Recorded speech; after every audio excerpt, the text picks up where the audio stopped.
Dans cette vidéo, nous allons voir comment construire une page HTML de base. Comme on a pu le voir dans la présentation de HTML, HTML est basé sur des balises. On a ici la première, la principale balise s'appelle HTML. Donc la balise ici est la balise ouvrante, ici on a la balise fermante.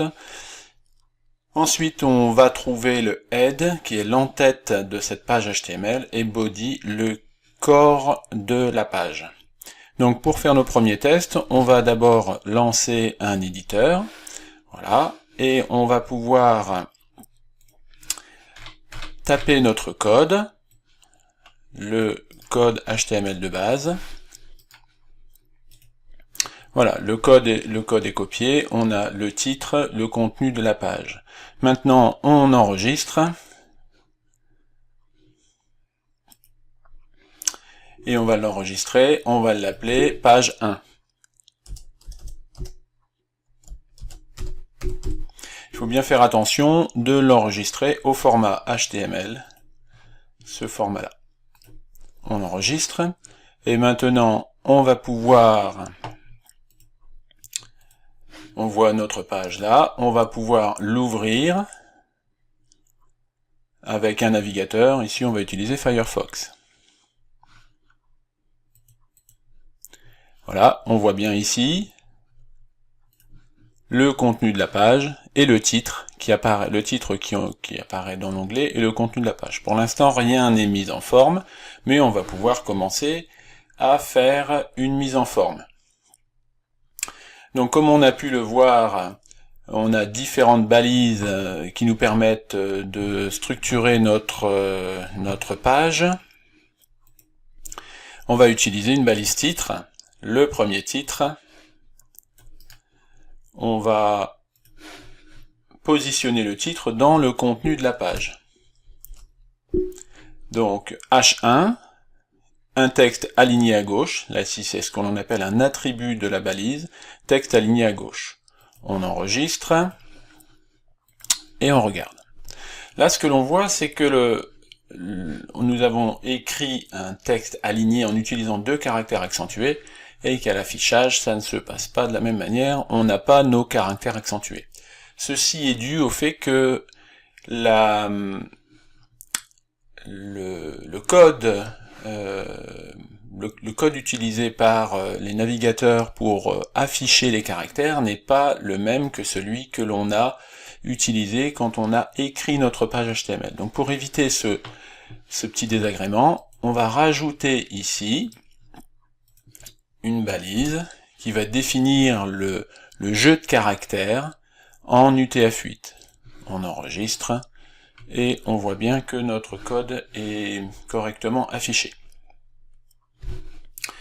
Donc on a vu ici qu'on pouvait utiliser des différents titres, des paragraphes, des retours à la ligne et une ligne horizontale.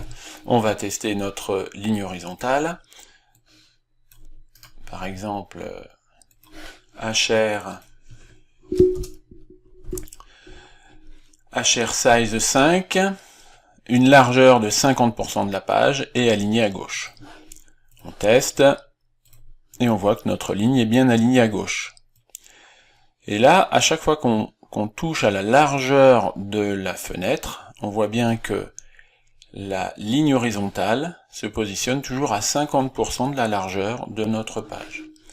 On a aussi la possibilité de mettre ça c'est ce que l'on appelle une taille relative. On peut aussi mettre une taille absolue, c'est-à-dire que on définit la taille en pixels, et là on voit qu'on a défini une largeur à 100 pixels, et quelle que soit la largeur de la page, notre ligne horizontale restera toujours identique. Donc on va la centrer. Voilà, on peut retester. C'est toujours, on a notre ligne horizontale de 100 pixels qui est toujours au centre. On a vu aussi qu'il y avait la possibilité d'utiliser des listes. Donc là, une liste ordonnée pour ordered list ou non ordonnée pour unordered list. Donc on va tester. une liste ordonnée.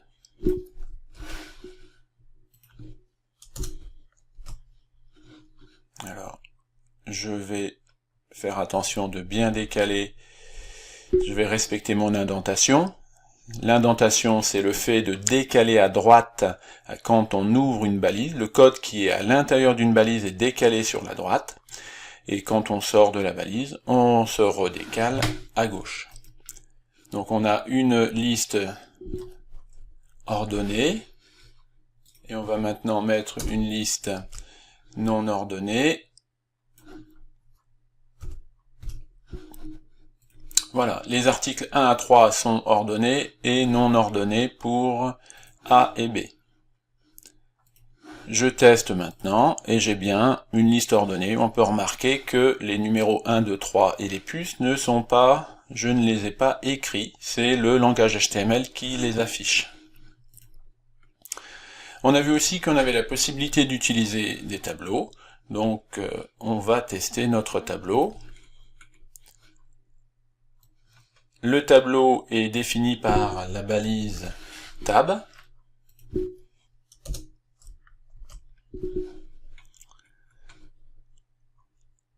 Pareil, on va indenter notre code pour qu'il reste lisible.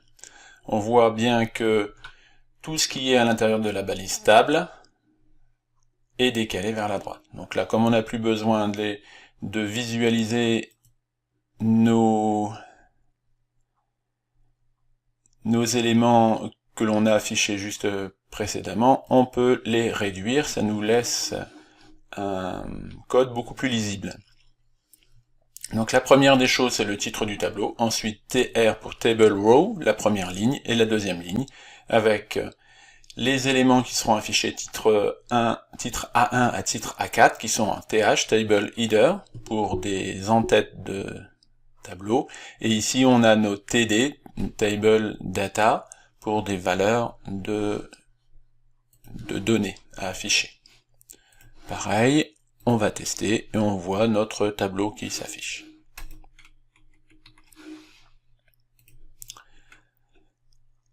Voilà pour le tableau. On a vu qu'il y avait la possibilité aussi de faire des liens hypertextes.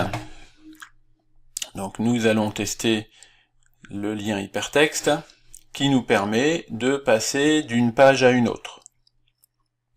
Donc le principe, c'est j'ouvre ma balise,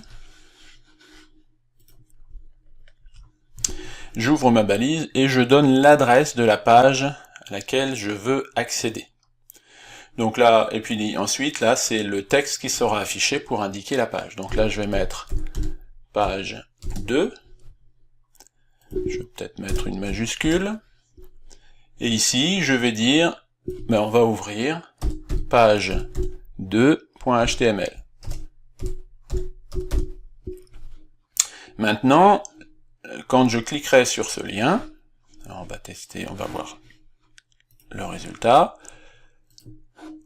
J'ai bien mon lien page 2 et on voit en bas qui m'affiche que je vais charger la page 2 HTML. Maintenant, si je clique ici, le fichier est introuvable, c'est normal, la page 2 n'a pas été créée. Donc, nous allons créer une page HTML que l'on va appeler page 2.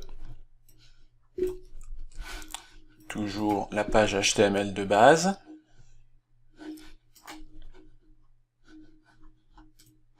Voilà.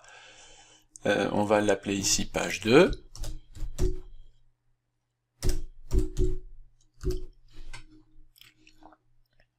Et là, on va lui mettre un H1, page 2.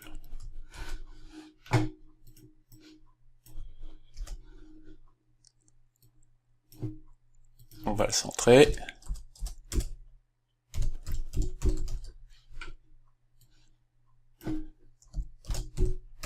Et c'est page 2. On fait attention lors de l'enregistrement. Enregistrer sous. On fait bien attention que c'est du HTML.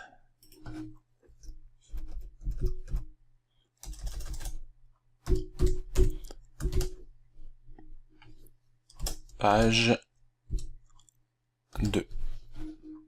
on enregistre.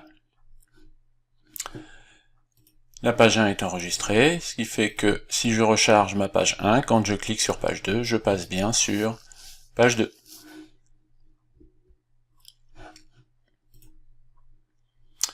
Voilà, on a maintenant notre... j'ai effacé. On peut voir ici que page 2, ici, c'est ce page 2 là, et que je n'ai pas le titre, c'est parce que j'ai effacé une partie des balises que je vais m'empresser de rajouter, c'est la balise title.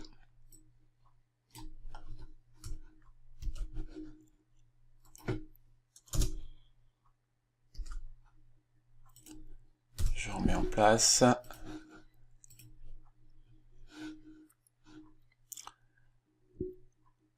Voilà. Ça va mieux fonctionner si j'ouvre bien ma balise. Voilà, j'ai bien page 2. Ma page est correctement créée. Une chose que l'on peut voir, c'est que là, nos pages sont d'une couleur unie. On a la possibilité d'utiliser un attribut pour définir la couleur de fond de notre page. Donc, à l'intérieur de body, par exemple, on peut définir une couleur de fond, BG color pour background color, et on va le définir light blue pour un bleu ciel. Voilà, on a aussi la possibilité d'utiliser le même type, le même attribut, BG color, mais au lieu de mettre une couleur prédéfinie, on peut la définir par nous-mêmes avec un dièse, et par exemple 80 FF30 qui nous donne, on va voir le résultat,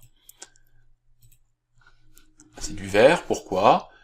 On a les trois composantes, rouge, vert, bleu, donc un petit peu de rouge, beaucoup de vert, très peu de bleu, ça nous donne un vert très clair. Donc on a vu aussi qu'on avait la possibilité d'utiliser des images dans notre page HTML. Donc il suffit d'utiliser la balise IMG. La balise IMG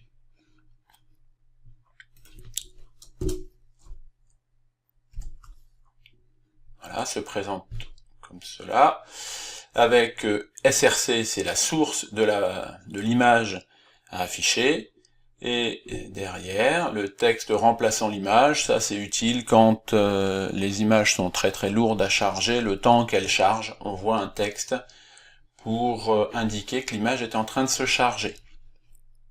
Donc nous, ce que l'on va faire, c'est qu'on va charger une image, on va choisir une image, qu'on va copier à côté de nos pages HTML, et comme l'image se trouve juste à côté, le nom de l'image s'appelle image question.